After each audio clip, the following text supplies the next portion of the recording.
हमारा कार्य तो पूर्ण हुआ। हमारा उद्देश्य था इसे दुर्गमासुर से दूर रखने का, और वो हमने भली भांति पूर्ण किया। ओम गण गणपतये नमः। ओम गण गणपतये नमः। ओम गण गणपतये नमः। ब्रह्मासि।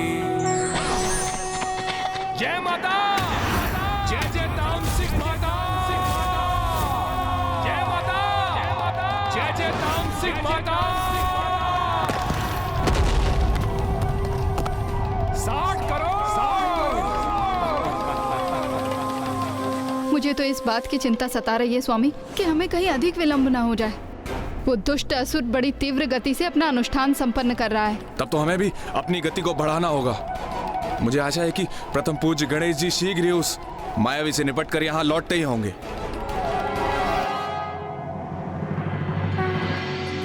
ये कैसी माया है? जो बाहर था वो उधर के भीतर भी है। ये कोई माया नहीं, अपितु यही सत्य है। संपूर्ण ब्रह्मांड ही मेरे भीतर स्थित है। इसलिए आप जो बाहर देख रहे थे वो भी मेरे भीतर ही है। मैं अभी दिखाता हूँ आपको।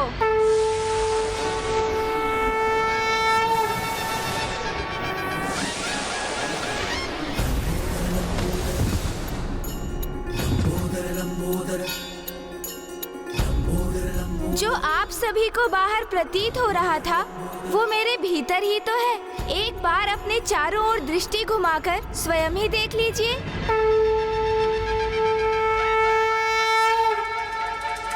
ब्रह्मादिदेवः परिसेव्यमाननं सिद्धैर्युतं तं प्रणमामि देवं सिन्दूरवर्णं द्विभुजम्।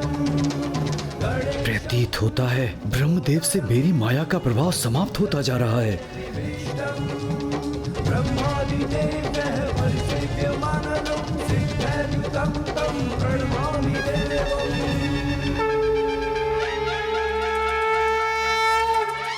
पिताश्री, ये मायावी है, मायावी, और ये मात्र इसकी माया है।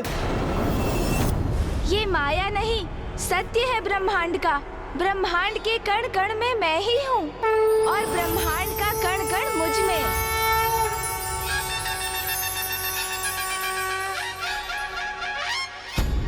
और जो इस परम ज्ञान तक पहुँच जाते हैं वो कभी किसी की माया में नहीं उलझते। वो कभी किसी की माया में नहीं उलझते। वो कभी किसी की माया में नहीं उलझते। वो कभी किसी की माया में नहीं उलझते। वो कभी किसी की माया में नहीं उलझते। वो कभी किसी की माया में नहीं उलझते। पिताश्री, माता, ये मायावी है। कृपया करके इसकी बातों में मत आओ। बस करो मायासुर।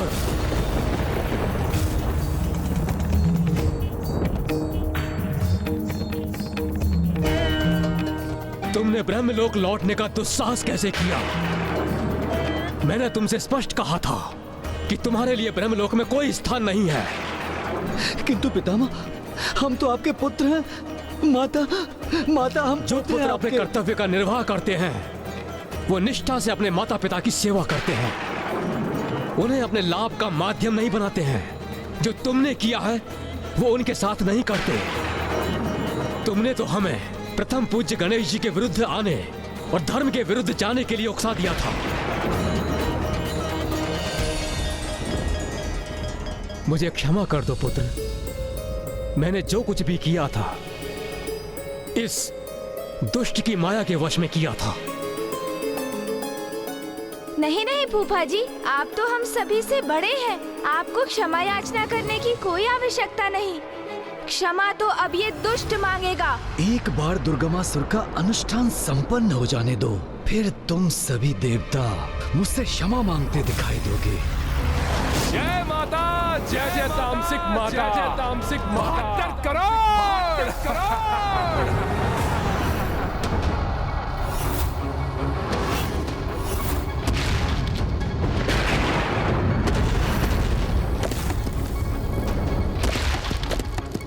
दुष्ट मायावी गजमुख, तुझे क्या प्रतीत होता है कि तू अपनी तुच्छ माया का प्रदर्शन करके तू हमें मायासुर को पराजित करोगे, कि हम अपने घुटनों के बल आकर तुमसे अपने प्राणों की भिक्षा मांगेंगे, तुमसे क्षमा याचना मांगेंगे तो तुम्हारा भ्रम है ये। तुम्हारी इस तुच्छ माया का प्रभाव मात्र इन देवताओं पर हो सकता है, माया के स्वामी मायासुर पर नहीं। माया नहीं मूर्ख, सत्य है ये। संसार के समस्त जीव अपने स्थान के मोह में उसे अधीन कर अपनी संपत्ति बनाने के लिए निरंतर होड़ में व्यस्त रहते हैं, किंतु ऐसा कर वो एक भ्रम का ही तो पीछा कर रहे हैं। क्योंकि सत्य तो आज गणेश के लंबोदर अवतार ने प्रत्यक्ष किया हमारे समक्ष कि ब्रह्मांड का कण कण उनके लंबोदर में ही स्थित है, और उस उदर में भगवान के हृदय में सबके लिए समान स्थान है। जो समस्त स्थान उन्हीं में प्रकट होकर उन्हीं में ही समाहित होते हैं। जब ईश्वर से पृथक कोई स्थान है ही नहीं, तो किसी प्राणी के अधिकार में कोई विशेष स्थान कैसे हो सकता है? इसलिए उसकी होड़ भी व्यर्थ ही है। और लंबोदर गणेश ने मायासुर की माया के प्रभाव से मुझे बाहर लाकर यह सिद्ध कर दिया कि जो मूलाधार चक्र को जागृत करने में समर्थ है, वही माया की मिट्टी को उगलकर कुंडलिनी की शक्ति को जागृत कर वास्तविक चेतना पाने में समर्थ होते हैं।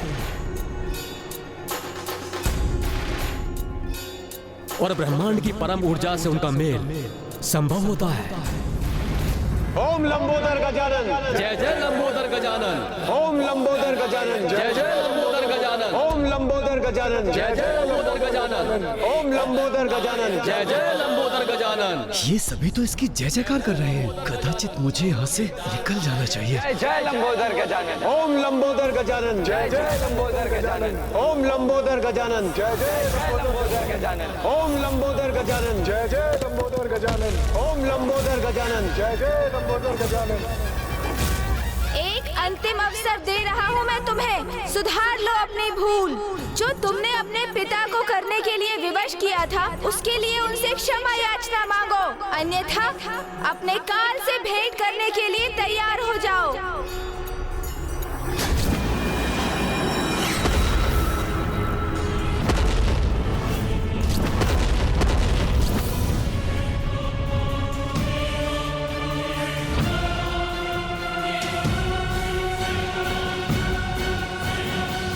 पिताश्री, हमें क्षमा कर दीजिए। पिताश्री, हमें क्षमा कर दीजिए। माँ, हमें क्षमा कर दीजिए। हमसे अत्यंत बड़ी भूल हो गई। हमने अनुचित कार्य किया है, किंतु वचन देते हैं कि भविष्य में ऐसा कार्य नहीं करेंगे। क्षमा कीजिए पिताश्री, कृपया करके हमें क्षमा कीजिए। कुछ तो अवश्य अनुचित है इसमें।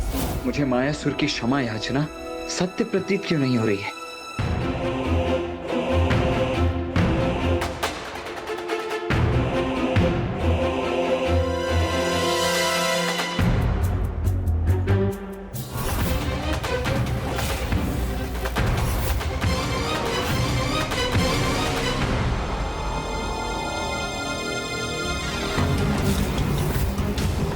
इतना सब होने के पश्चात भी ये मायासुर अपनी माया करने से नहीं रुका।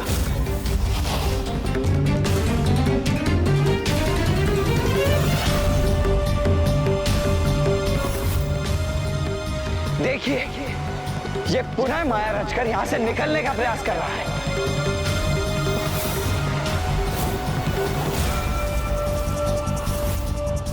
ईश्वर सभी को अपनी भूल सुधारने का एक अवसर अवश्य देते हैं, किंतु जो अपने भीतर परिवर्तन ही ना लाना चाहे, वो केवल अपने अंत की ओर ही भागता है।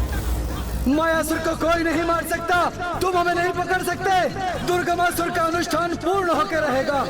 हमारा उद्देश्य तुम्हें उससे दूर रखने का था, जिसमें हम सफल हुए। मायासुर,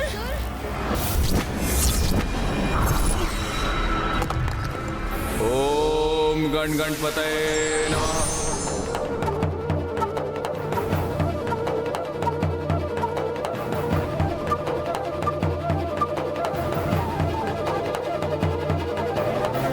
अब तो कुछ रिक्त स्थान उत्पन्न हुआ जिससे वहां पहुंचा जा सके, किंतु अभी कुछ और शेष है। इसलिए अभी भी हमें मार्ग में स्थित अन्य नागों को जागृत करना होगा। फिर मैं वहां जाकर उस असुर को ढूंढकर गणेश जी को दिए हुए वचन अनुसार उसको रोकूंगा।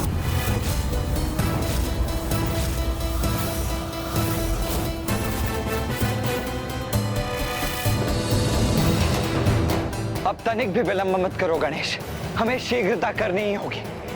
वहां वो दुष्ट दुर्गमासुर बड़ी गति से अपने अनुष्ठान को आगे बढ़ा रहा है और यहाँ ये दुष्ट।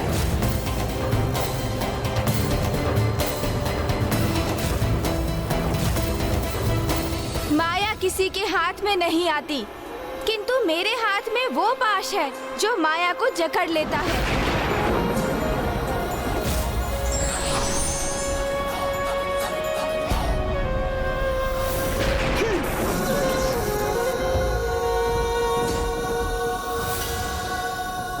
अब किसी क्षण यहाँ से बाहर निकल जाऊंगा मैं। एकदंताय नमः।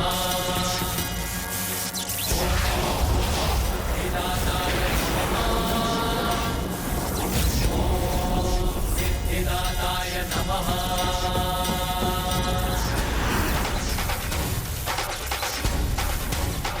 तुम ना हमें पकड़ सकते हो और ना ही हमारा वध कर सकते हो। हम अपनी माया के प्रभाव से तुम्हारे इस पाश से मुक्त हो जाएंगे। मुक्त। मायासुर नाम है हमारा। अब अभी अपना आकार बढ़ाकर तुम्हारी माया को छिन्न भिन्न कर देंगे। असंभव है ये। माया को जितना जकड़ो वो हमारे हाथ से निकलने का उतना ही प्रयास करती है। उसे तो मात्र और मात्र अंकुश से ही रोका जा सकता है। चलो, हमें तो रोकने में सफल हुए, लेकिन दुर्गमासुर को कैसे रोकोगे?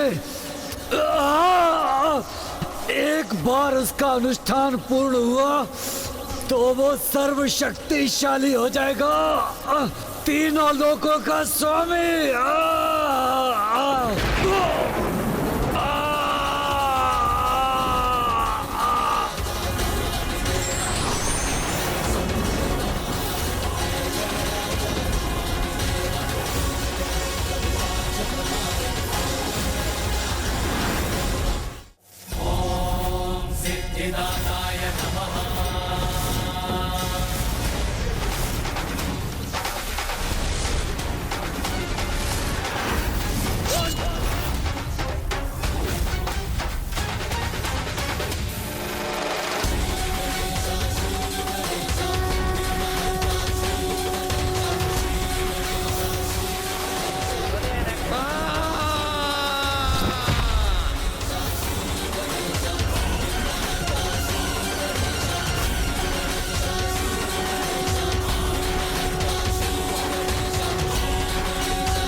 प्रभु लंबोदर गणेश जी की। प्रभु लंबोदर गणेश जी की।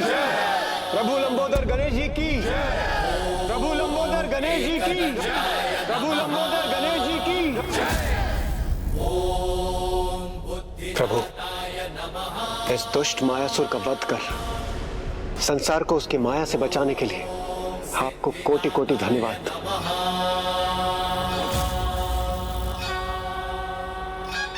लंबोदर गणेश ने नागों को ही नहीं अपितु मुझे भी माया से मुक्त किया है। इसलिए मैं वरदान देता हूँ कि माया को अपने पाश में जकड़कर उस पर अंकुश लगाने वाले गणेश के लंबोदर अवतार का जो भी नाम जपेगा उसे कोई भी माया अपने जंजाल में नहीं उलझा सकेगी।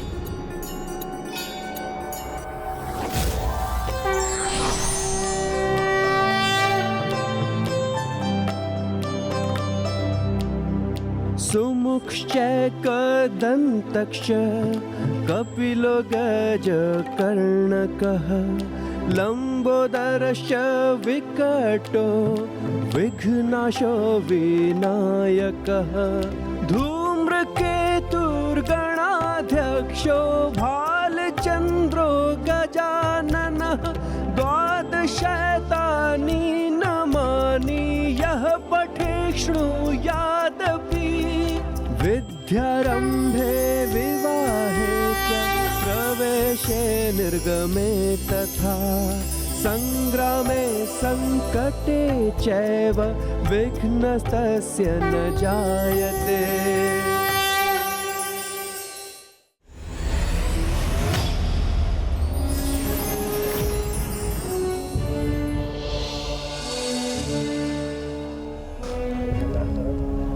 कहाँ है वो दुष्ट असुर? उसका स्वर सुनाई दे रहा है मुझे, उसके यहाँ होने का आभास भी हो रहा है मुझे, कि तो मुझे दिखाई क्यों नहीं दे रहा?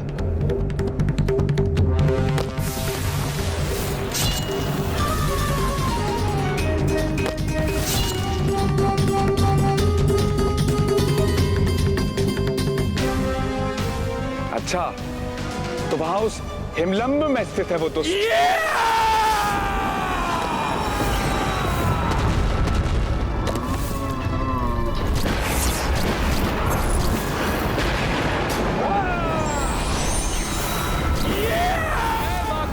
जय जय तामसिक माता। 94 करोड़। इसी के साथ पूर्ण हुआ दुर्गमासुर का अनुष्ठान।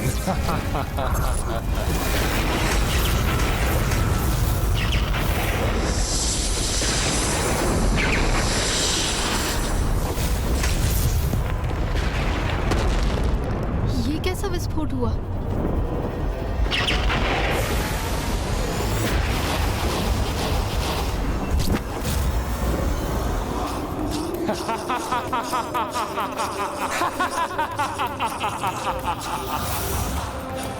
देवी आदि शक्ति, कहाँ हो तुम? साहस है तो मेरे सम्मुख आओ, उससे युद्ध करो। अपार शक्तिशाली भयंकर दुर्गमासुर से। कहाँ हो देवी? है तुम में इतना साहस?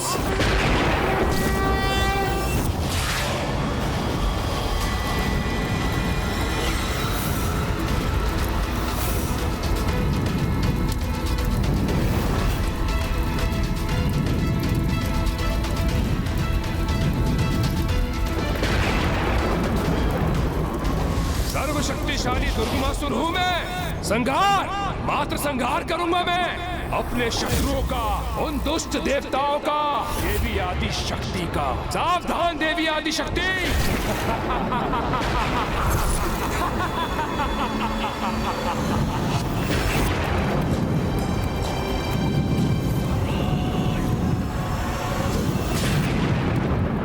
हे प्रथम पूज्य गणेश, हे विघ्नहर्ता गणेश, रक्षा कीजिए प्रभु, रक्षा कीजिए।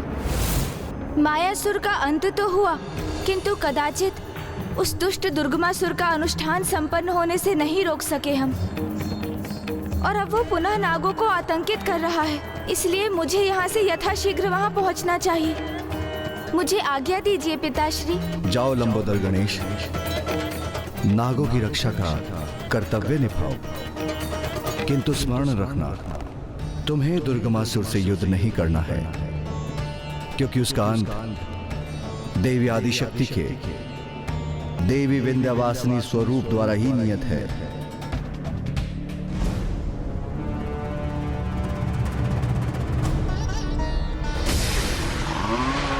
दुर्गमासुर का अनुष्ठान संपन्न हुआ। अब सर्वशक्तिशाली और सर्वसमर्थ हूं मैं। तो कोई जाए और सूचित करे उस देवी आदि शक्ति को, वो यहां आए और युद्ध करे मुझसे।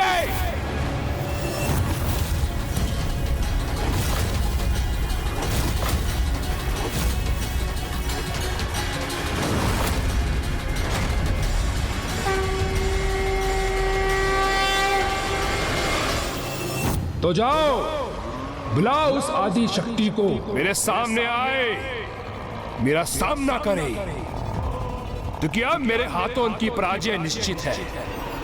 और जब तक वो नहीं आती, तब तक मैं इसी प्रकार इन नागों को तड़पाता रहूंगा।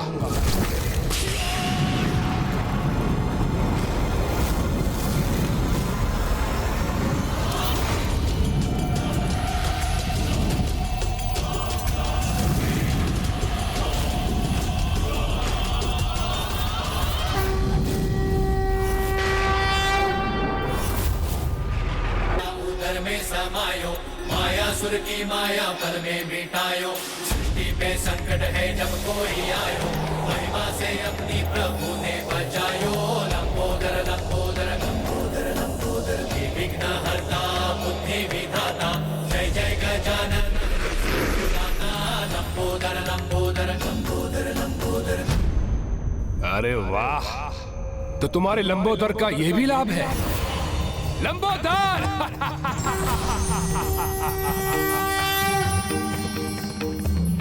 उचित पहचाना तुमने।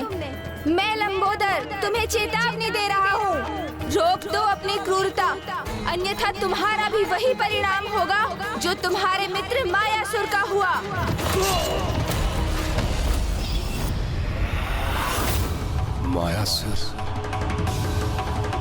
मायासुर का वध हो गया। मेरी सहायता करते करते वीर गति को प्राप्त हो गया मेरा मित्र मायासुर। किंतु कोई बात नहीं, उसका बलिदान सफल हुआ। उसकी सहायता से तो मेरा अनुष्ठान पूर्ण हुआ है। किंतु किसने किया उसका वध? यदि मैं किसी प्रकार इस दुष्ट का ध्यान यहाँ से बटाने में सफल हो जाऊं, तो ये नागों को क्षति नहीं पहुँचाएगा। शीघ्र बताओ मुझे किसने किया उसका वध? मेरे मित्र मायासुर का। देवी आदि शक्ति के आदेश पर। देवी आदि शक्ति के आदेश पर।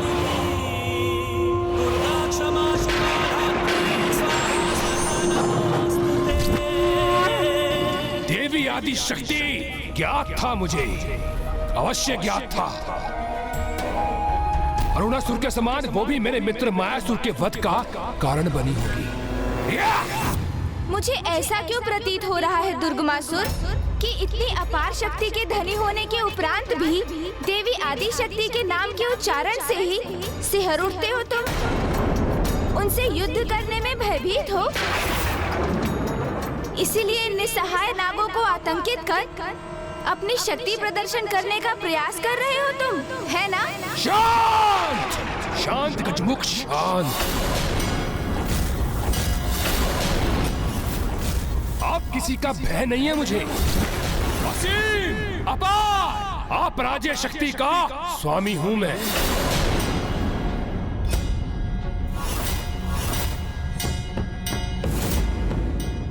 इस गजमुख को पहले भी देखा है मैंने।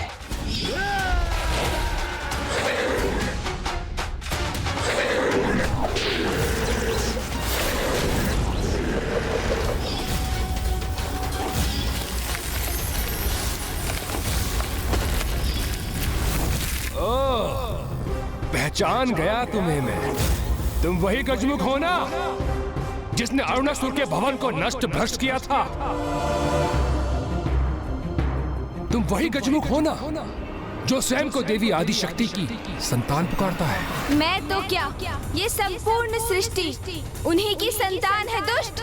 किंतु ये गूढ़ ज्ञान की बात तुम जैसा मूर्ख पाखंडी कैसे समझेगा? अब तो एक ही गुण ज्ञान शेष है सृष्टि में, वो है मेरा बल। और ये मुझे नहीं, तुम्हारी माता को समझना है। तो जाओ और जाकर उनसे कहो तैयार हो जाए मुझसे युद्ध करने के लिए।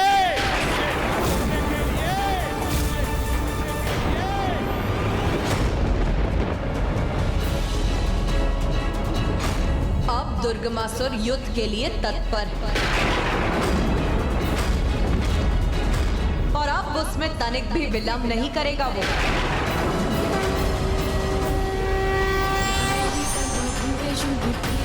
अब हमारी भूख भी उस असुर के रक्त के पान से ही मिटेगी। अब हमें कोई भी विलंब नहीं करना चाहिए। किंतु वो दुष्ट अकेला नहीं, अपनी संपूर्ण सेना के साथ आएगा। वो दुष्ट अपनी सेना के साथ यहाँ पहुंचे उससे पहले हमारी सेना उसके लिए तत्पर रहेगी माँ।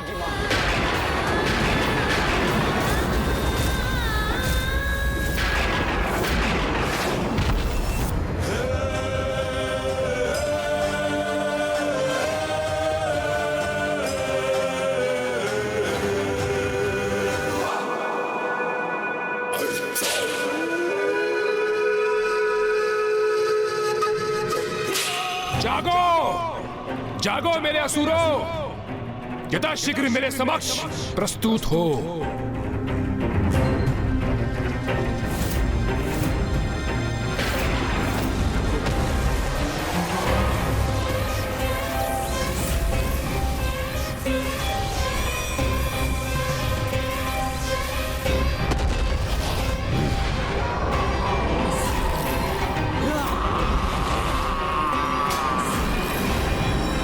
अपने अपने स्थानों से निकलकर यहाँ आओ मेरे समक्ष मेरे असुरों।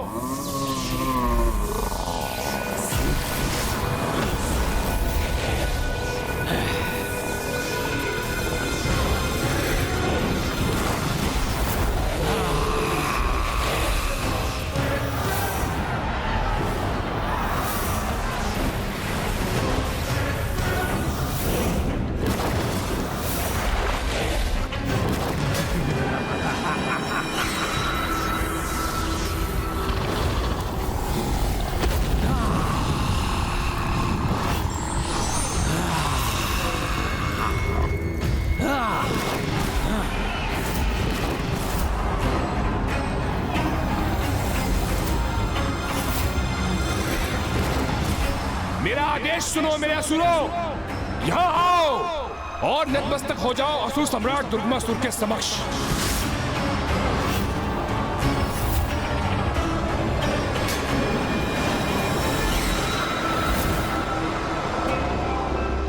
इन असंख्य असुरों का सामना नहीं कर सकेंगे वो देवता।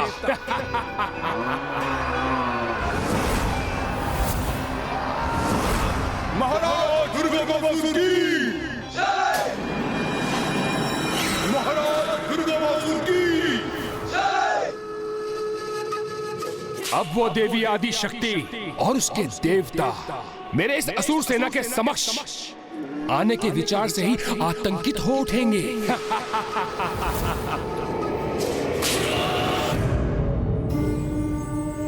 हे लंबोदर गणेश जी, पुनः हमारी रक्षा हेतु आपका कोटि कोटि धन्यवाद। क्षमा याचना भी करता हूं मैं कि समय रहते मैं उस दुष्ट को नहीं रोक सका, और अब वो अपना अनुष्ठान संपन्न कर और इतना शक्तिशाली हो गया है वो कि उसको रोकना असंभव प्रतीत हो रहा है प्रभु।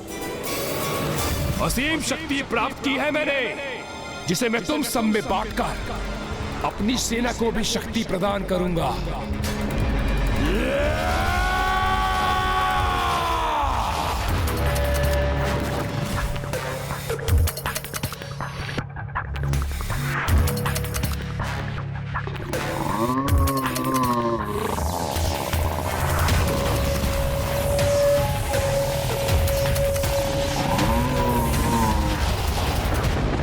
रात्रि का अंधकार कितना भी गहन और स्याह क्यों ना हो जाए, भोर के उजाले की प्रथम किरण से ही मिट जाता है। उसी प्रकार दुष्टता की शक्ति कितनी भी क्यों ना बढ़ जाए, उसे भी धर्म की शक्ति के समक्ष झुकना ही होता है। आप तनिक भी चिंता मत कीजिए शेषनाग जी, देवी नागलक्ष्मी जी। जो हुआ वो तो होना ही था, किंतु अब मुझे माँ के पास जाना होगा, क्योंकि उन्हें उनके पुत्र गणेश की आवश्यकता है। उन्हें इसकी विशाल सेना के प्रति सचेत करना मेरा कर्तव्य है, इसलिए अब मेरा प्रस्थान अनिवार्य है।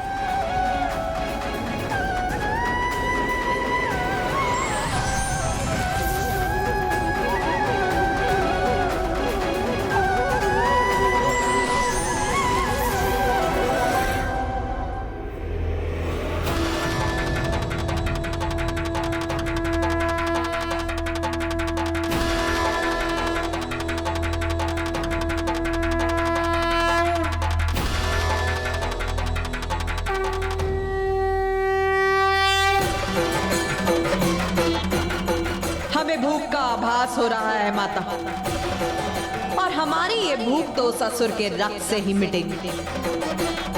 हाँ देवी विंध्यावासिनी, अब उस असुर का समय आ गया।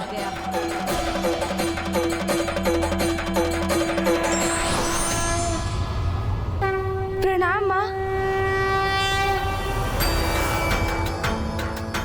तुमने बहुत कुशलता से उन नागों की रक्षा की है पुत्र गणेश। किंतु माँ वो दुष्ट दुर्गमासुर। वो दुष्ट अपनी पापियों की सेना लेकर आ रहा है ना, तो आने दो उसे। हम भी अपनी सेना के साथ उसकी सेना का पूर्ण रूप से सामना करने के लिए तैयार हैं। पुत्र कार्तिकेय, देश सेनापति होने के नाते हमारी ओर से इस युद्ध में हमारी सेना का संचालन तुम करोगे। तो असुरों, बताओ मुझे, तुम में से कौन इतना शक्तिशाली है जो इस महायुद्ध में मेरा सेनापति बनने के योग्य है? मैं बनूंगा, मैं बनूंगा, मैं बनूंगा, मैं बनूंगा, मैं बनूंगा, मैं बनूंगा, मैं बनूंगा, मैं बनूंगा, मैं बनूंगा, मैं बनूंगा, मैं बनूंगा, मैं बनूंगा, मैं बनूंगा, मैं बनूंगा, मैं बनूंगा, मैं बनूंगा। बस बंद करो अपनी मैं की पुकार। जिसमें साहस है, जो मेरा सेनापति बनने योग्य है, वो मेरे समक्ष आए।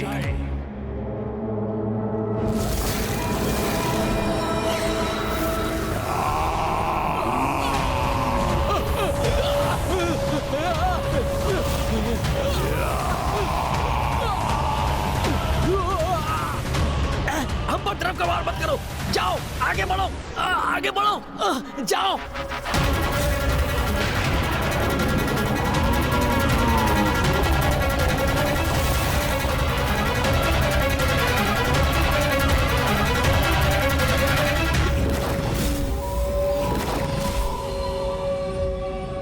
दुमुखासुर हूं मैं, दुमुखासुर।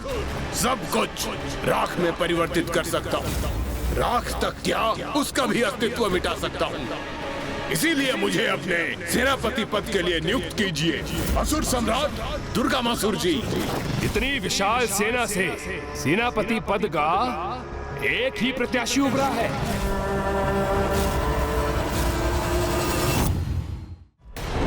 मैं भी प्रस्तुत हूँ असुर सम्राट।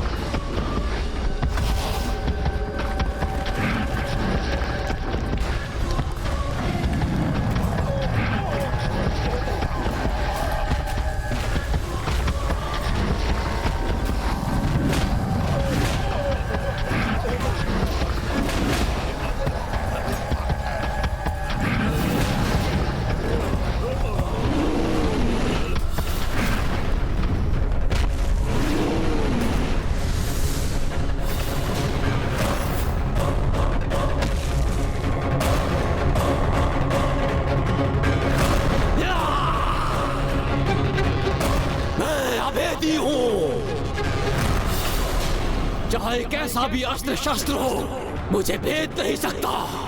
अपनी योग्यता पर मुझे पूर्णतः विश्वास है, इसलिए आपसे अनुरोध है कि मुझे ही अपना सेनापति चुने।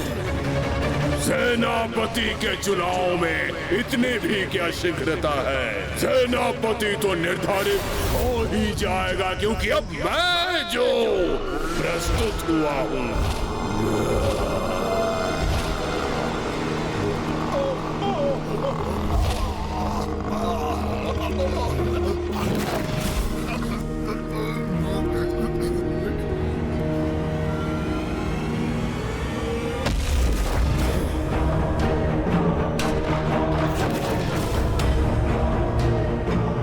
प्रणाम असुरराज, महाविश्चल बुद्धि हूँ, असुर सम्राट आपका सेनापति। मेरे छल से कोई निकल नहीं पाता और मेरे विष से कोई बच नहीं पाता। छलिया भी हो और विषैले भी, भाई तुम्हारी काट तो किसी सेना के पास नहीं होगी। हमें अति शीघ्र उस असुर पर आक्रमण कर उसकी कथा समाप्त करनी चाहिए माता। नहीं, अभी हमारा आक्रमण उचित नहीं होगा। किंतु क्यों माता? हम तो युद्ध के लिए पूर्णतः तैयार हैं।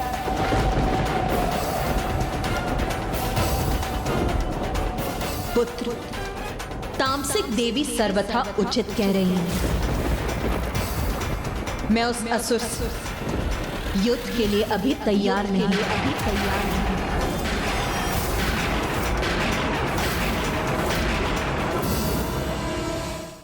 काट तो मेरी भी नहीं है किसी के पास।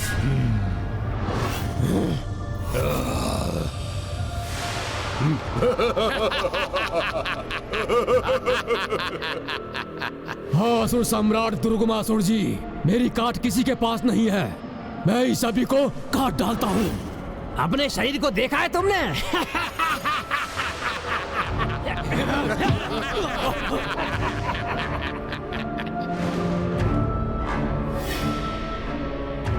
आज तक एक फल भी काटा है तुमने कि शत्रु देवताओं के सर ही काटोगे?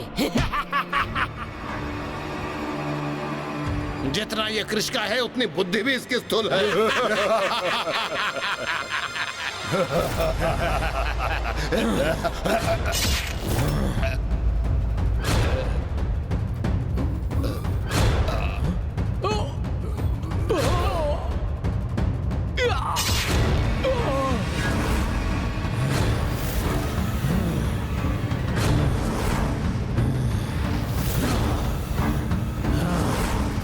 प्रणाम असुर सम्राट। किसी को भी विभक्त कर सकता हूँ, इस अभेदी को भी। तुम मुझे विभक्त कर सकते हो तो आओ। हमें परस्पर युद्ध नहीं, अपितु उन दुष्ट देवताओं से युद्ध करना है। इसलिए अपनी समस्त शक्ति का प्रदर्शन वहां दिखाना। देवासुर संग्राम में अभेदी, दुमुखासुर, विशैल बुद्धि और विभक्तासुर, मैं अपनी सेना को 4 भागों में विभाजित करूंगा और तुम चारों को एक एक भाग का सेनापति घोषित करता हूं। इसलिए शीघ्र हमें यहाँ से कूच करना चाहिए, जिससे हम अति शीघ्र उन देवताओं को ढूंढकर उन पर आक्रमण कर सकें। अवैदिक शक्ति अनुष्ठान से दुर्गमासुर ने असीम शक्ति प्राप्त कर ली, इसीलिए उससे युद्ध कर उसका विनाश करने हेतु मुझे अपनी पूर्ण शक्ति जागृत करनी होगी। पूर्ण शक्ति? दुर्गमासुर से वध के लिए मुझे अपनी शक्ति को पूर्ण रूप से एकत्रित करना होगा, जिसके लिए सभी देवियों को मुझ में समाहित होकर मुझे अपनी शक्ति प्रदान करनी होगी। किंतु उसके भी उपरांत 3 दिवस तक मुझे प्रभु महादेव की उपासना करनी होगी।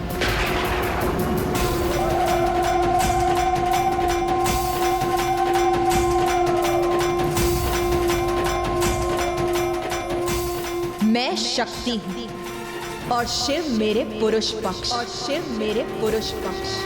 एक दूसरे से विहीन रहकर हम दोनों ही अधूरे। अवैदिक अनुष्ठान से प्राप्त शक्ति को साथ लेकर आने वाले असुर से निपटने के लिए मुझे वैदिक अनुष्ठान करना होगा, जिससे शिव की पूर्ण शक्ति शिवा को प्राप्त हो और वो पूर्णता प्राप्त करे। और मेरा वैदिक अनुष्ठान पूर्ण होने तक मेरा अस्त्र शस्त्र धारण करना वर्जित। मैं विश्वास दिलाता हूं माता कि इन 3 दिनों में आपको अस्त्र शस्त्र धारण करने की कोई आवश्यकता नहीं होगी। मैं उचित कह रहा हूं ना भ्राता?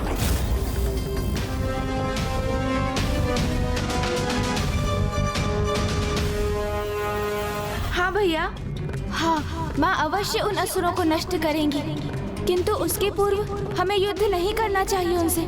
मुझे चिंता है कि वो दुष्ट अभी बहुत निकट पहुंच चुके हैं और अग्रज कुमार कार्तिकेय युद्ध के लिए तत्पर हो रहे हैं।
समय आ गया है उन दुष्ट देवताओं को उनका उचित स्थान बताने का और इस जगत में असुर का वर्चस्व स्थापित करने का। प्रतिशोध महिषासुर के वध का, प्रतिशोध शुंभ निशुंभ के निर्मम वध का,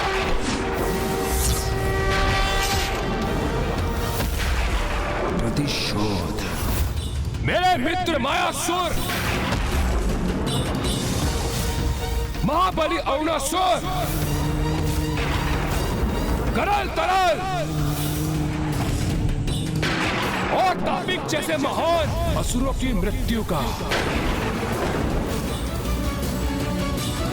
प्रतिशोध, प्रतिशोध, प्रतिशोध, प्रतिशोध, प्रतिशोध, प्रतिशोध, प्रतिशोध, प्रतिशोध, प्रतिशोध। किंतु उनसे भी अधिक मेरे पिता महान योद्धा असुर रुरु के वध का।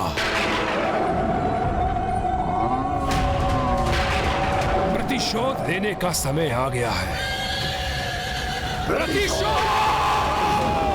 प्रतिशोध, प्रतिशोध, प्रतिशोध, प्रतिशोध। इसे देखकर ही विचार जागृत हो रहा है मेरे मन में कि अभी इसी क्षण नष्ट कर दूं इस संपूर्ण सेना को। भैया आवेशित होकर कहीं ऐसा युद्ध न आरंभ कर दें जिससे हमारी सेना को अधिक क्षति पहुंचे। जो भी हमें करना है वो पर्याप्त सोच विचार के उपरांत ही करना है। अब किसी सोच विचार की आवश्यकता नहीं है। झोंक दो स्वयं को युद्ध में। यदि कोई हमारे मार्ग में आए तो बंदी बना लो उन देवताओं को और फिर देवी आदिशक्ति का वध करने के उपरांत हमारा प्रतिशोध पूर्ण होगा और इस जगत में हम असुरों के निर्बाध शासन का स्वप्न भी वास्तविकता में परिवर्तित होगा। यह अनुचित प्रकार से शक्ति प्राप्त करके आया है ना, तो हम भी इसे उचित और अनुचित के मध्य का पाठ सिखा ही देंगे कि धर्म की शक्ति ही सर्वोपरि है और कोई भी असुर चाहे कितना ही शक्तिशाली क्यों ना हो जाए, किंतु धर्म युद्ध में हमसे उसकी पराजय होना ही उसकी नियति है। हर हर महादेव, महादेव, हर हर महादेव, हर हर महादेव।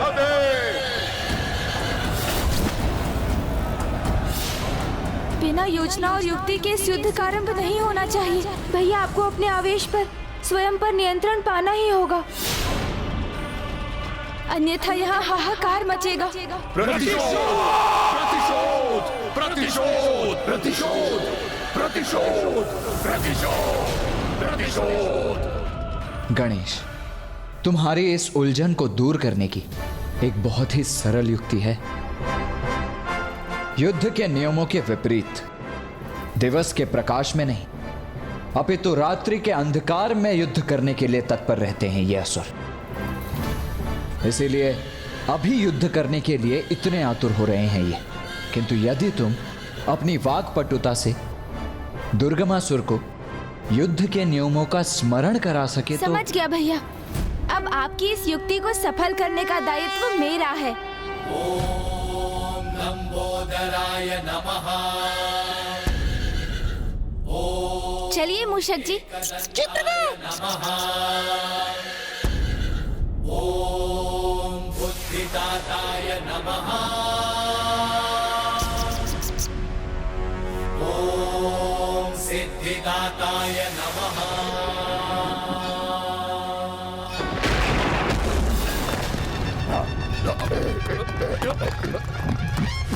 में संकट है जब कोई आयो, महिमा से अपनी प्रभु ने बचायो।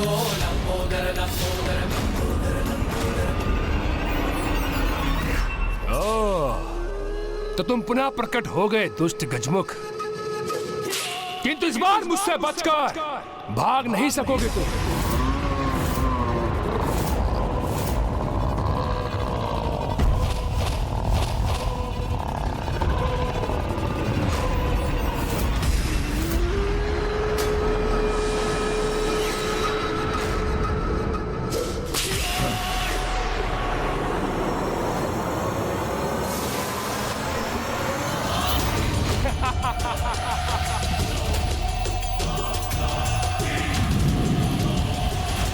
सावधान अनुज गणेश। गणेश जी,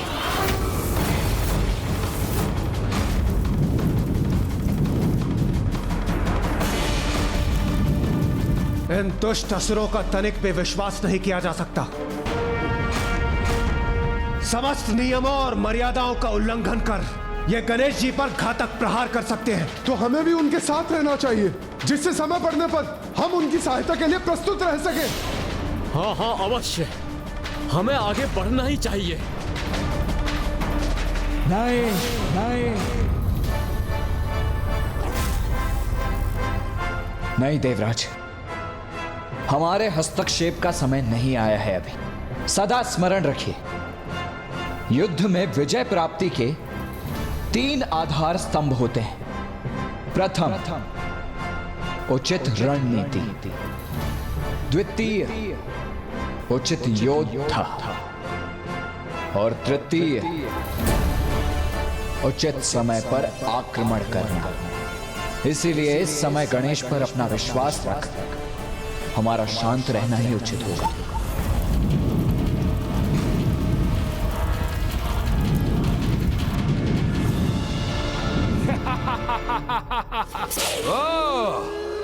बड़ी ही निडरता से टिकी हो गजमुख बालक, किंतु स्मरण रहे, जो योद्धा भ्रामक निडरता से अपने सहयोगी योद्धाओं को युद्ध में पीछे छोड़कर निकल आते हैं, वही युद्ध में सर्वप्रथम मृत्यु को प्राप्त होते हैं। युद्ध? कैसा युद्ध? कहाँ है ये युद्ध? क्या अर्थ है तुम्हारा? ये युद्ध नहीं तो क्या है? अरे असुर जी, इतना भी नहीं ज्ञात आपको? अचानक इस प्रकार युद्ध कहाँ आरंभ होता है? सर्वप्रथम दोनों पक्षों में युद्ध के नियम निर्धारित किए जाते हैं, फिर युद्ध की तुरही ध्वनित होती है, तब आरंभ होता है 2 महाशक्तियों के मध्य युद्ध। नियम विहीन युद्ध तो पशु करते हैं, महायोद्धा नहीं। ये इस दुष्ट से गणेश जी क्या वार्तालाप कर रहे हैं? करना क्या चाह रहे हैं? देवराज, रात्रि के अंधकार में अधिक सशक्त होने वाली अपनी आसुरी शक्तियों से बिना नियम निर्धारित किए युद्ध करने के अभ्यस्त होते हैं ये असुर। किंतु गणेश, इसे उत्तेजित कर इसे हमारा नियम स्वीकार करवाने का प्रयास कर रहा है।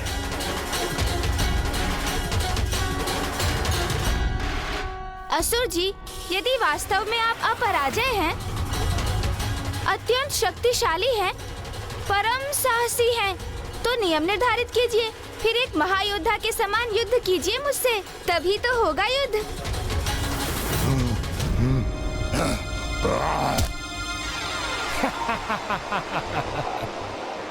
नियम तो बालकों की क्रीड़ा के लिए उपयुक्त होते हैं गजमुख। युद्ध का तो एक ही नियम होता है, विजय। विजय प्राप्ति करना। आपका ये कथन तो एक ही बात प्रमाणित कर रहा है असुर जी। क्या प्रमाणित कर रहा है मेरा कथन? यही कि आप साहस का प्रदर्शन अवश्य कर रहे हैं, किंतु भीतर ही भीतर अत्यंत भयभीत हैं आप कि कहीं नियमानुसार युद्ध करने पर आपकी पराजय ना हो जाए। न भय न पराजय, दुर्गमासुर के साथ इन दोनों की कोई संभावना नहीं। तो फिर युद्ध के नियमों को स्वीकार करने में इतना संकोच क्यों असुर जी? नहीं, भयभीत तो आप अवश्य हैं, है ना? सर्वशक्तिशाली हूँ मैं, अजय हूँ मैं, ना पराजय का डर, ना किसी नियम का। तो कहो, युद्ध के क्या नियम हैं तुम्हारे? तुम्हारे नियमों के अनुसार तुम्हें धूल धूसरित करेगा अजय दुर्गमासुर। कहो, शीघ्र कहो, क्या नियम है तुम्हारे? इस युद्ध के लिए तो एक ही नियम पर्याप्त है। हमारा युद्ध सूर्योदय से सूर्यास्त तक ही होगा, जिसके उपरांत दोनों सेनाएं अपने अपने शिविर में लौटकर विश्राम करेंगी, ताकि आगामी दिवस के युद्ध के लिए तत्पर हो सकें। स्वीकार है मुझे।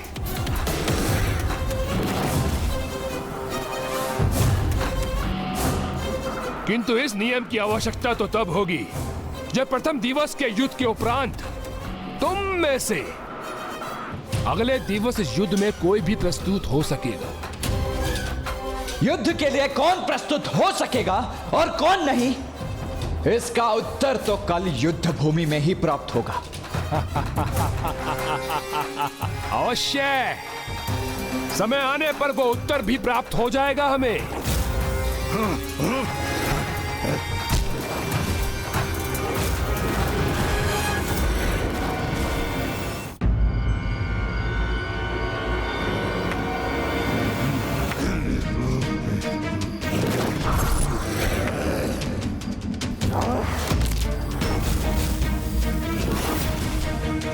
असुर सम्राट, उसके वाक्य चातुरी में उलझकर शत्रु का नियम स्वीकार कर लिया आपने। असुर सम्राट, असुर हैं हम, असुर। हम आज तक किसी नियम में नहीं बंधे, तो आज क्यों बंधे? हाँ असुर सम्राट, सर्वथा अनुचित ही था ये आपका उसके छल में उलझना। सम्राट, मेरे सेनापतियों, जब तुम्हें पूर्ण रूप से विश्वास हो गया है तो उन्हें भी ऐसा ही प्रतीत हो रहा होगा कि मैं उस गजमुख के वचनों से प्रभावित हो गया। किंतु सत्य तो ये है कि मैं उनके छल को पूर्व में ही समझ गया था, क्योंकि युद्ध तो देवी आदि शक्ति के साथ था, किंतु वो देवसेना में उपस्थित नहीं थी।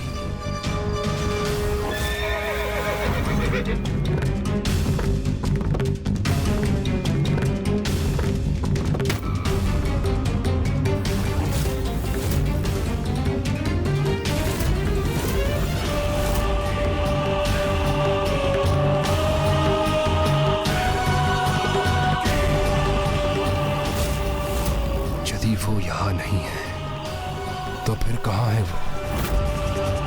कहीं कोई योजना तो नहीं कर रही। इसलिए भोर तक का समय प्राप्त करने के लिए मैंने उसका नियम स्वीकार किया, जिससे मैं ज्ञात कर सकूं कहां है वो और क्या कर रही होगी।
आभास हो रहा है कि माँ ने अपना अनुष्ठान आरंभ कर दिया है।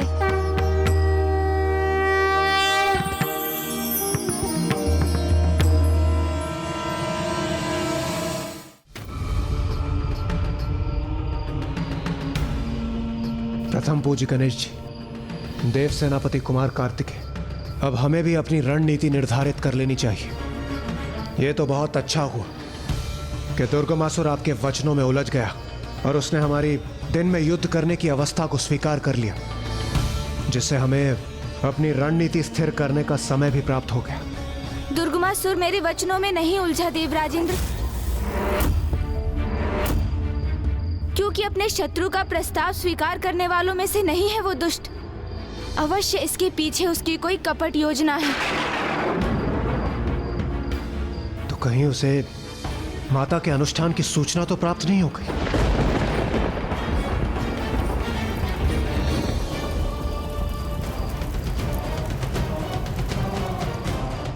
कहीं उसे यह तो ज्ञात नहीं हो गया कि माता का अनुष्ठान पूर्ण होने तक अगले 3 दिवस माता अपने अस्त्र शस्त्र धारण नहीं कर पाएंगी?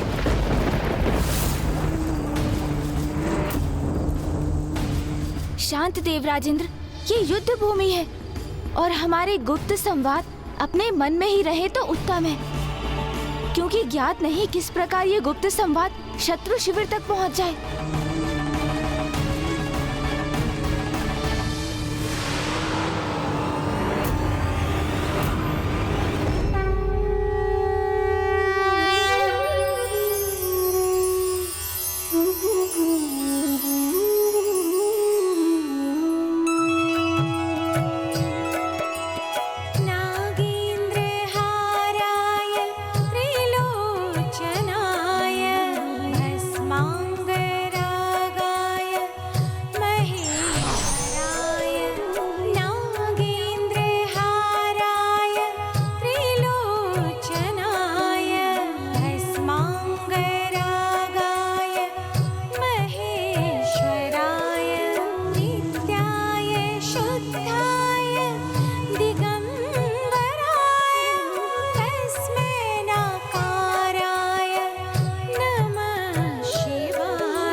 मैं इस तप के तेज को भेद कर आगे बढ़ पाने में असमर्थ हूँ। मैं अभी ये समाचार स्वामी को देता हूँ।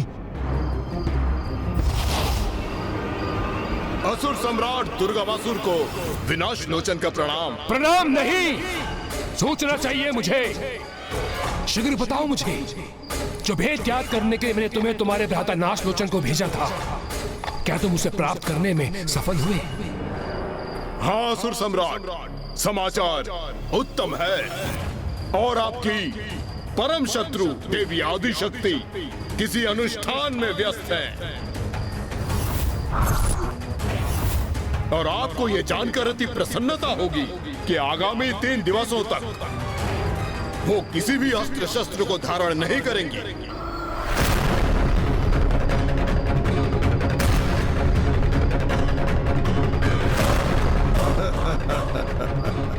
और 3 दिवस पूर्ण हो जाने के पश्चात मैं उससे अस्त्र उठाने का अवसर ही नहीं दूंगा और उससे पूर्व ही वध कर दूंगा उस निहत्ती देवी का। क्या हुआ असुर सम्राट, अब क्यों स्मरण किया आपने मेरा?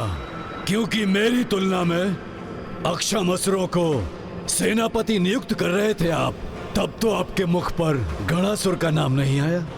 तो अब क्यों बुलाया है मुझे यहाँ? क्योंकि मेरे सेनापति बनने से भी अधिक महत्वपूर्ण दायित्व सौंपना है तुम्हें। कहो, मेरे आदेश का पालन करने के लिए तैयार हो तुम?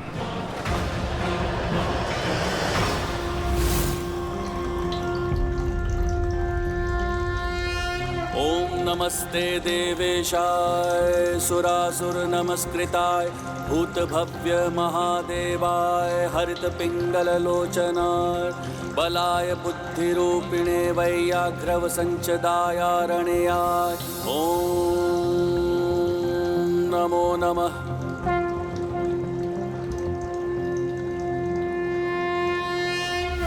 हमें शीघ्र ही अपनी रणनीति तैयार कर लेनी चाहिए, क्योंकि शीघ्र ही सूर्यदेव के प्रकट होते ही युद्ध का शंखनाद गूंज उठेगा। युद्ध के प्रथम दिवस आक्रामक नहीं, रक्षात्मक युद्ध ही करना चाहिए। यही सर्वथा उचित है कुमार कार्तिकेय। इससे हम शत्रु की वास्तविक शक्ति का अनुमान भी लगा सकेंगे। शक्ति का अनुमान लगाने के साथ विरोधी पक्ष की दुर्बलता का ज्ञान भी होना चाहिए हमें। तभी हमें युद्ध में सफलता प्राप्त होगी। शत्रु की दुर्बलता का भान तो हो गया है हमें, और ऐसी दुर्बलता का लाभ उठाने के लिए हम असुर तो पूर्ण रूप से निपुण हैं। वहां वो मूर्ख देवता अपनी रणनीति रच रहे होंगे और मैं यहाँ तुम्हें अपनी छल नीति से परिचित कराऊंगा। उनकी छल नीति ही दुष्ट असुरों का सर्वाधिक महत्वपूर्ण अस्त्र है। इसीलिए हमें प्रत्येक क्षण सतर्क रहना होगा, क्योंकि दुर्गमासुर की कपट बुद्धि अवश्य ही किसी बड़े छल को जन्म देगी। एक कपट योजना करनी है हमें, जिससे वो देवता मूर्ख बन जाए। नाश लोचन, विनाश लोचन, सूर्योदय होते ही युद्ध के शंखनाद सुनकर तुम एक सेना की बड़ी टुकड़ी ले जाकर उन देवताओं पर आक्रमण कर देना। किंतु जब वो तुम्हारे आक्रमण का उत्तर दे, तब तुम उनके अस्त्र शस्त्र से आहत हुए बिना अपनी सुरक्षा सुनिश्चित कर पीछे हटते जाते। और इसके लिए मैं तुम्हें मायावी अस्त्र प्रदान करूंगा। परंतु असुर सम्राट, यदि सेना टुकड़ी के साथ ये जाएंगे तो हम आक्रमण कब करेंगे? तब जब देवता इनकी सेना का पीछा करते करते विंध्याचल पर्वत से बहुत दूर चले जाएंगे, तब नाश लोचन, विनाश लोचन, तुम अपनी विनाशकारी ऊर्जा को आकाश में प्रभावित कर संकेत देना। और संकेत प्राप्त करते ही तुम चारों विभक्तासुर, विच्छल बुद्धि, दुमुखासुर और अभेदी उन देवताओं को चारों ओर से घेर लेना। और मैं असुर सम्राट, मुझे क्या इन सब का मुक्त रखने के लिए आपने बुलाया है यहाँ? असुर होना तो धीरज कैसे धारण करोगे, किंतु स्मरण रखो, जो तुम्हें कार्य करना है उसका मार्ग ये चारों तैयार करेंगे। तो सुनो, जब नाश लोचन, विनाश लोचन देवताओं को दूर ले जाने में सफल होंगे और ये चारों अपनी सेना के साथ उन्हें घेर कर एक स्थान पर बांध देंगे, तब तुम गुप्त रूप से अकेली पड़ी उस देवी के स्थान पर पहुंचकर उसका अनुष्ठान रोककर बलपूर्वक खींच के लाना मेरे समक्ष, जिससे स्वयं मैं अपने हाथों से उस देवी का वध कर सकूं। अवश्य असुर सम्राट, मैं समझ गया। मैं गणासुर अवश्य बंदी बनाऊंगा उस देवी आदिशक्ति को और प्रस्तुत करूंगा आपके समक्ष।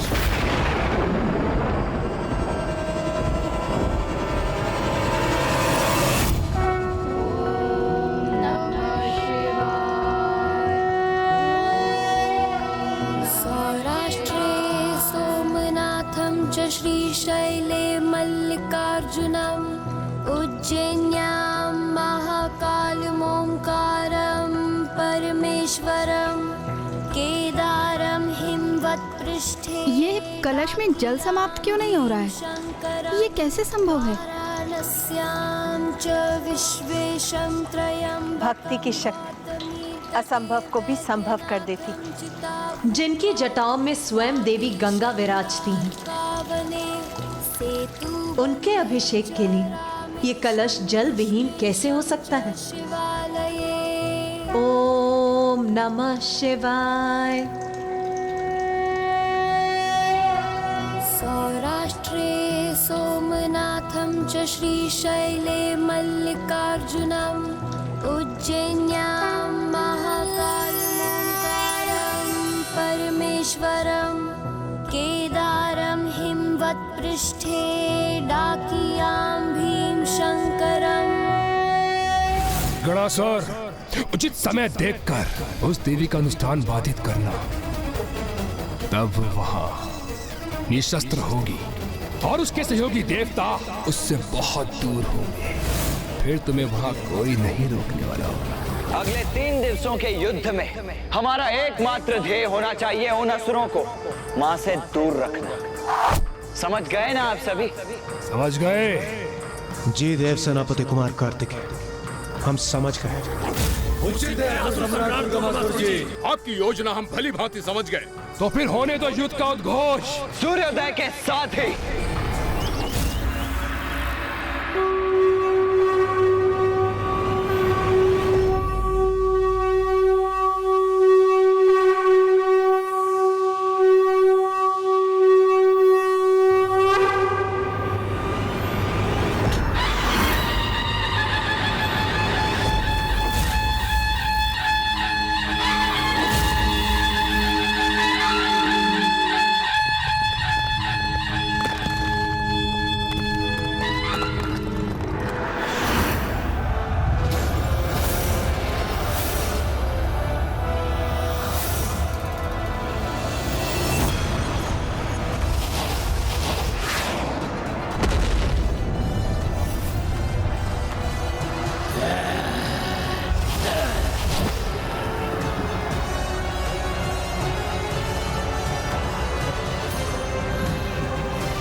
ये दुष्ट दुर्गमासुर कहीं दिखाई क्यों नहीं दे रहा है?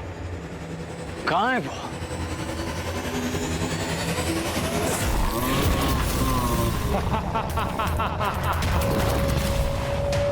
देवताओं, आज के इस प्रथम दिवस युद्ध में तुमको मेरे योद्धाओं से युद्ध करना होगा, जिससे मैं देख सकूं तुम में मुझसे युद्ध करने की योग्यता है भी या नहीं। रुकिए भैया,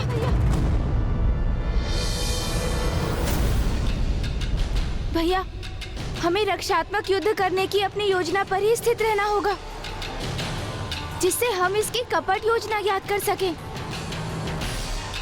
शत्रु हमें दोनों ओर से घेरने को आतुर है। हमें भी अपनी सेना को 2 भागों में विभक्त कर लेना चाहिए। भैया आप उस ओर बढ़िए, मैं इस ओर बढ़ता हूँ।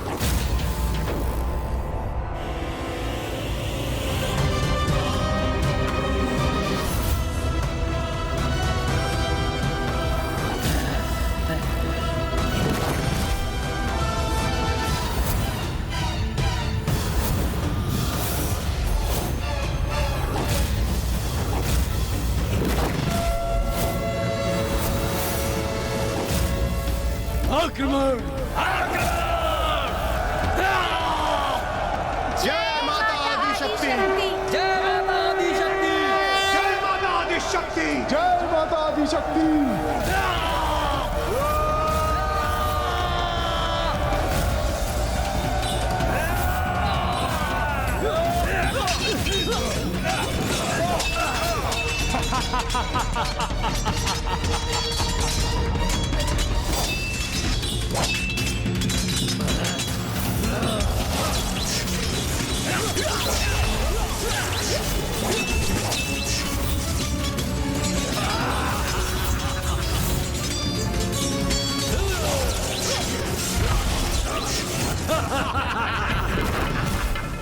इंद्रदेव, आप अन्य देवताओं के साथ मिलकर इन असुरों को पीछे जाने पर बाध्य कीजिए।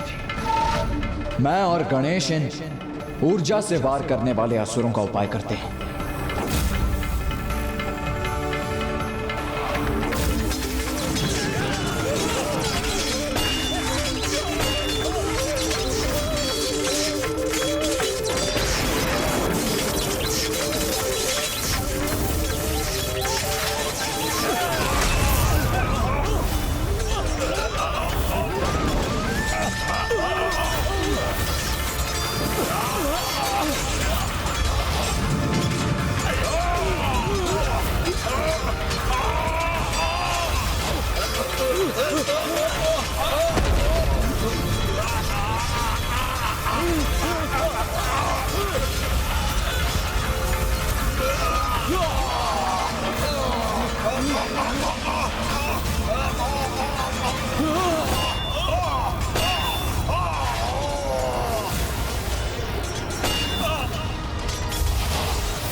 उचित है, सफल हो रही है मेरी युक्ति। ये देवता मुझे मूर्ख बनाना चाहते थे, किंतु मेरी योजना के अनुसार स्वयं विंध्याचल पर्वत से दूर होने पर विवश होकर मूर्ख बन रहे हैं।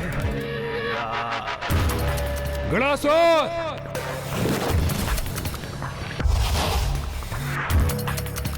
गणासुर, अब उचित समय है, आगे बढ़ो। उस देवी आदिशक्ति के पूजा स्थल पर पहुंचकर उसके अनुष्ठान को बाधित कर मेरे समक्ष प्रस्तुत करो। अंततः गणासुर भी कुछ ऐसा करेगा जिसमें उसे अत्यंत आनंद आएगा। देवी आदिशक्ति, तैयार हो जाओ गणासुर के आगमन के लिए।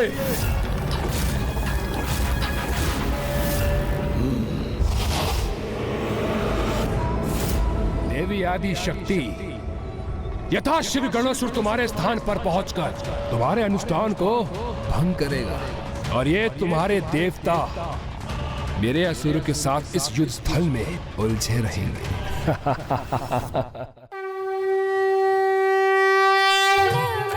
शिवाय नमः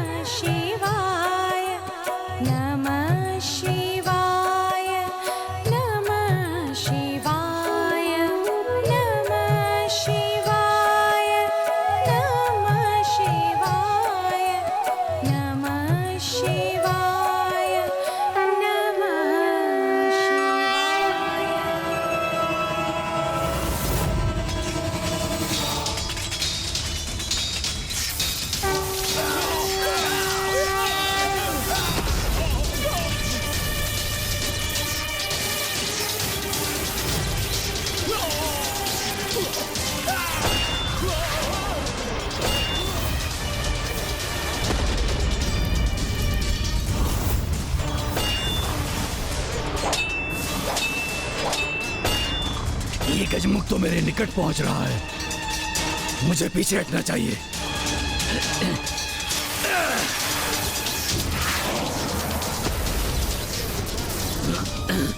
दुष्ट असुर, अब मैं तुम्हारी इस ऊर्जा से और विनाश नहीं करने दूंगा।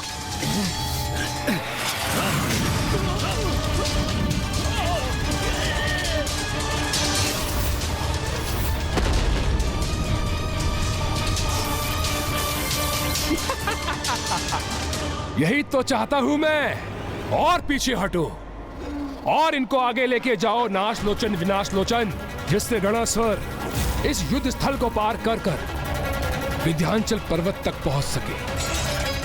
अब यही उचित समय है, मुझे यहाँ से निकल जाना चाहिए।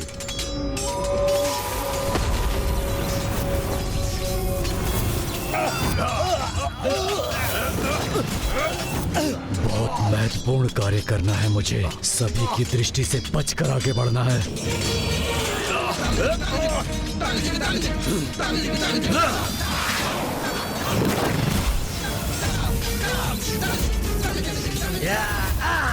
इस दुष्ट ने तो और प्रबल ऊर्जा का संचार कर दिया, किंतु उसे भी थाम दूंगा मैं।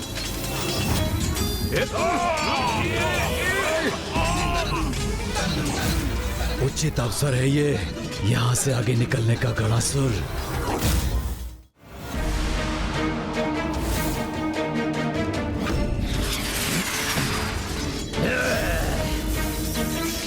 सभी देवताओं को छकाकर मैं उनकी दृष्टि से दूर यहाँ तक तो पहुँच गया। अब किसी प्रकार इस गजमुख बालक को भी छकाकर निकल जाऊं तो फिर कोई नहीं रोक पाएगा मुझे।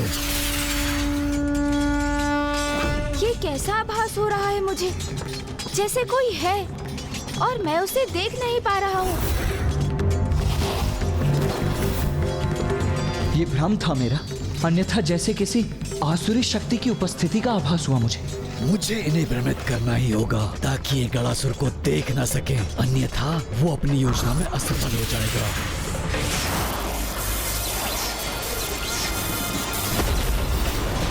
तुम अभी भी समझ नहीं सके असुर, तुम्हारी ये ऊर्जा मुझे कोई क्षति नहीं पहुंचा सकती। अभी तो इससे तुम्हें ही आहत करूंगा मैं।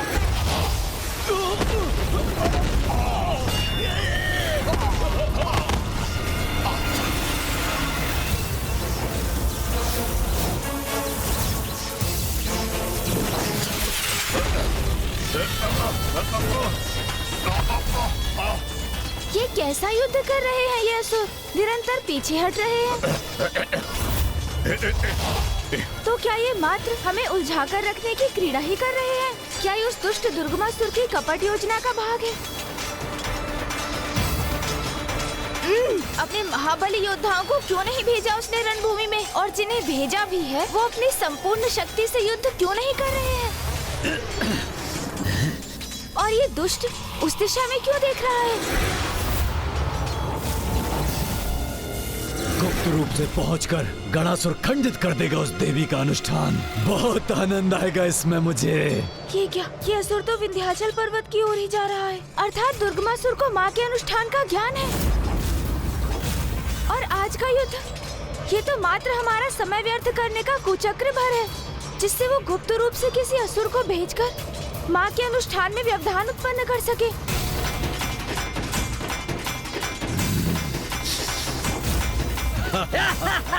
मात्र 2 महाबली असुर क्यों हैं यहाँ? अन्य सभी कहाँ हैं? और दुर्गमासुर स्वयं युद्ध क्यों नहीं कर रहा है? क्या छल है इसके पीछे?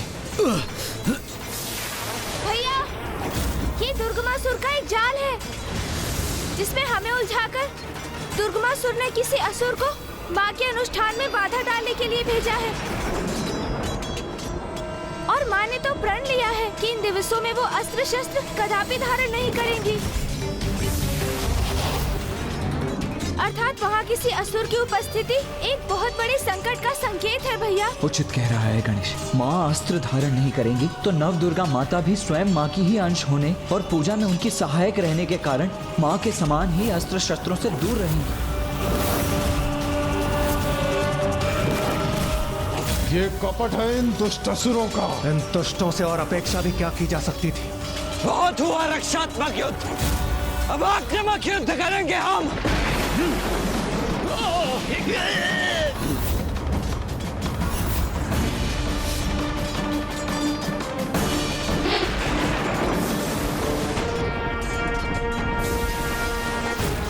संकेत करने का उचित समय है। हाँ, विंध्याचल पर्वत से तो बहुत दूर आ गए हैं ये देवता।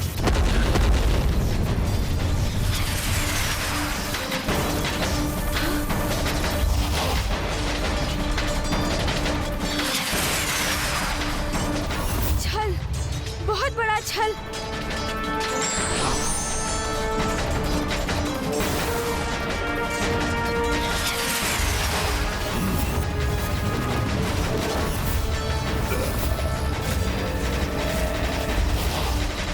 ये नाश लोचन और विनाश लोचन का संकेत है, अर्थात अब हमारे आक्रमण का समय है।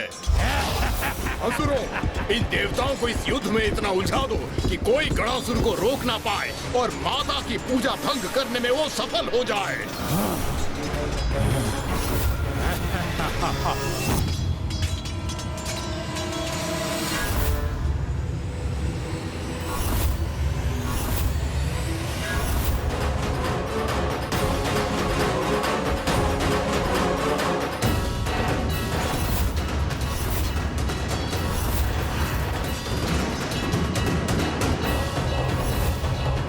असुर अपनी योजना में सफल ना हो जाए, क्योंकि उनकी योजना ही माँ की पूजा भंग करने की है। और यदि ऐसा हुआ तो दुर्गमासुर का वध असंभव हो जाएगा।